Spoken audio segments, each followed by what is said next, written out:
come on, you knew this was coming. Ooh, yeah. Deeper pixels. Ooh. That's a lot of magnets moving around in a very small space.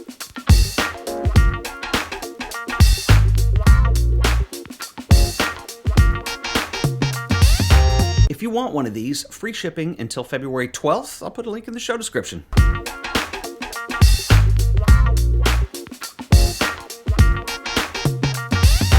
So I want to come full circle in this video and talk about Fujifilm. Now, if you followed the channel for a while, you know that last year I was able to borrow the X-T2 and the X-Pro2, both of which I was extremely impressed with, and I really have a high regard for what Fujifilm are doing, and I was trying to decide which way I wanted to go in that system.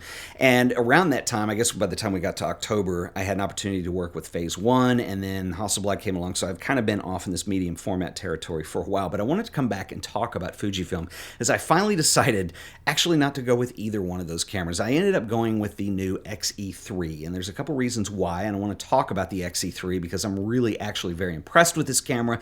And here's the deal with Fuji. What brought me to the whole system was I was really impressed with the ergonomics and the attention that was given to the user experience and the design, and I did several videos on that, and I was really impressed with that. What ended up keeping me with the Fuji system were, one, the lens quality. The lenses are amazing that are available for these cameras. And two, the X-Trans sensor, along with the processor and the image quality that you get out these, is absolutely outstanding. And so that's what I want to talk about a little bit in this video. But first, I want to give a quick shout out to our sponsor today, who are the awesome folks over at squarespace.com. You need a website. You need a place to put your stuff. And so whether you're building a website, a portfolio, or even an online store, Squarespace have you covered. It's an all-in-one solution for building beautiful websites. Drag and drop interface. It's as easy as drag and dropping a folder of images, and you too can build a website. So go check out the free trial, and if you decide you want to go with Squarespace, I can save you 10% on your order by using offer code AOP on checkout. Once again, that offer code is AOP, and I want to give a special shout out and thanks to the folks at Squarespace for sponsoring another episode of The Art of Photography. So let's talk about the X-E3. So I was very lucky enough to borrow both of the top-of-the-line Fuji cameras, the X-T2, the X-Pro2. I loved the X-T2. It was incredible.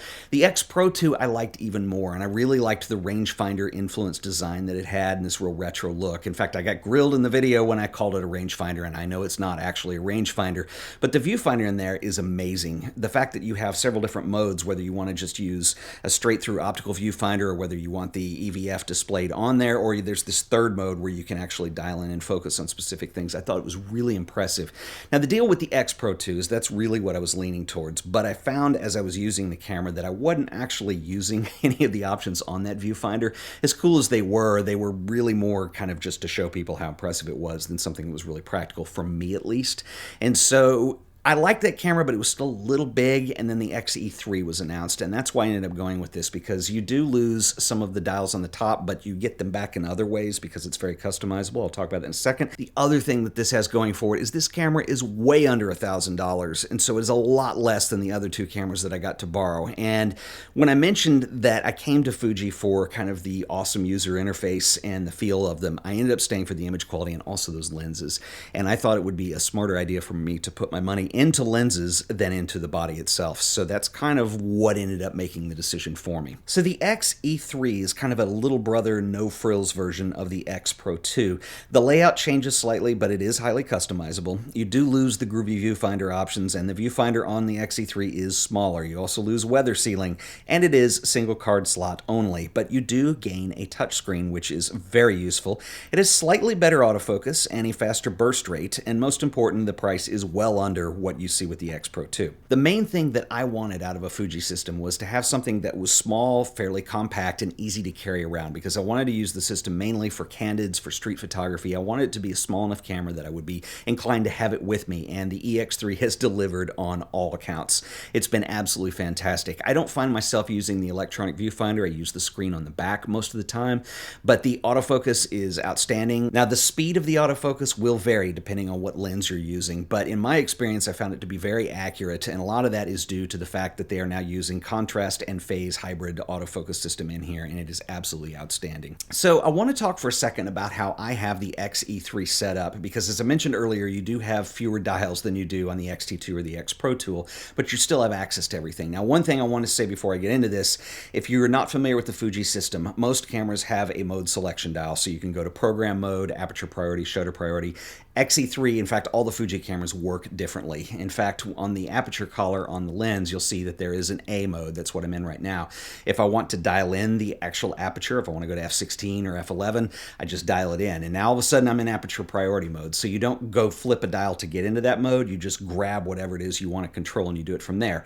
Likewise, I can also change the shutter speed setting out of automatic, and I can actually dial in the shutter speed. So now the ISO is still being compensated for, but basically whatever you want to start changing, you just grab it and go. And it's one thing I really, really love about Fuji cameras. Now, you do have some missing dials on here, but there are, and I'll try and show you here, there are two smaller dials. There's one on the front here, and there's also one on the back here, and you can actually customize those and program them to different things. So right now I have it set where I can control ISO options from the front switch, and it also pushes in if you want to dig deeper into the menu. And from the back, I do my shutter speed. And one thing that's really cool about this camera is I ended up, as I mentioned, I wanted to use this for street photography, for candid shots, just something that's really easy to carry around, and it performed excellently for that. I also did some traveling a couple months ago, and I used this for some landscape shots, and I was really blown away. I've had a lot of experience this year shooting on medium format cameras and the resolution that they provide. Now, when you consider Fuji are only making APS-C size sensors, the X-Trans is amazing, and I really love what the X-Trans is able to do. You get a ton of resolution. Even for an APS-C size sensor, it's still 24 megapixels, so you have enough resolution, and the detail that I'm getting on these images is amazing. Now, one thing I want to show you about landscape shots that I thought was very cool. Hang on, I need my filter system here.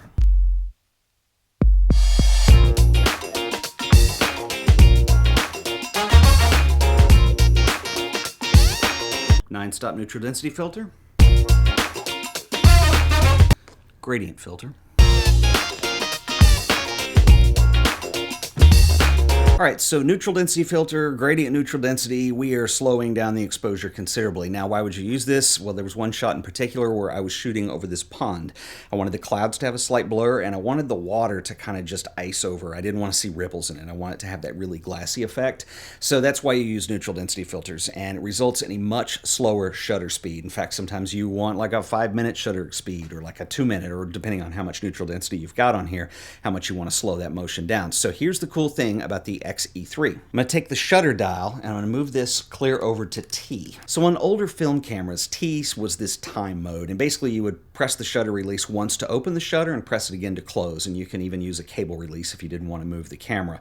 Well, what's really cool is this allows you to manually set the shutter speed to a long exposure, and let me show you. All right, so what I'm going to do now is I'm going to use the back dial to control my shutter speed, and when you start moving this over here, 6.5 seconds, 13 seconds, 30 seconds, 50 seconds, here's 4 minutes. It's going up in increments of stop, but it's also giving you an electronic preview on the back. Now, all it's doing inside the camera is it's substituting a really high gain setting just for your preview, just so you can see what your exposure is going to sort of look like, and it's surprisingly accurate. Sometimes it's off a little bit, but you can totally adjust that with the second shot. Anyway, then once I press the shutter speed, it will start the countdown timer. I'll show you.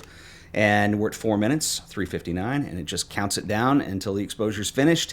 That's how you can do really long landscape photography with this. Another thing that's very cool is you do have a function switch up here that you can assign to various things. How I have this set up and the way I like to work, since I do use this camera mostly for candid shooting, is sometimes you are in sensitive situations where you don't want the camera to make any noise at all, and so I like to be able to toggle between using the mechanical shutter or an electronic shutter, which, used with caution, that's a whole video unto itself. But anyway, when I press this, I don't know if you can see it on here, I'm actually able to toggle between those modes, and so I can just go straight over to the electronic shutter, and that way when I make an exposure, no noise at all, and you can switch right back to mechanical shutter, quick and easy. So there are a few complaints that I have on the X-E3, and these are all very minor, but they're still frustrating just the same. Now, one thing that's very cool is that Fujifilm have given you a touch screen, so when you want to autofocus, you can just touch a point, it'll go.